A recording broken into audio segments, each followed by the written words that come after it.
Nagulat talaga kami at naalarma nang bigla na lang tumunog yung malakas na warning sound na yan. At makikita nyo dito sa video na naka-helmet na yung mga tao na yan na bumababa. Galing pa ng 4th floor yung mga tao na yan. Maybe from engineering department sila, kaya meron silang tagi-tagisang helmet.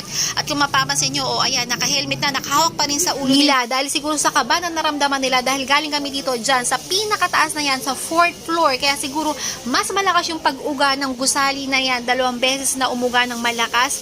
Maybe like mga 3 to 5 seconds, ganun katagal. And then biglang nag-alarm na ng malakas at pinalalabas na lahat ng mga tao, bawal na magstay sa building. At pambihirang pagkakataon nga naman talaga, number 45 ako sa pila sa BIR, sa ONEP. Makiklaim lang naman sana talaga ako ng papeles na binayaran ko sa BIR. At nagkaganito naman, mahigit 1 oras akong nasa pila at bigla na lang nagkaganto nung ako na sana ang tatawagin. Pero okay lang, ang importante ay safe ang lahat. At pagkatapos ay nandito lang kami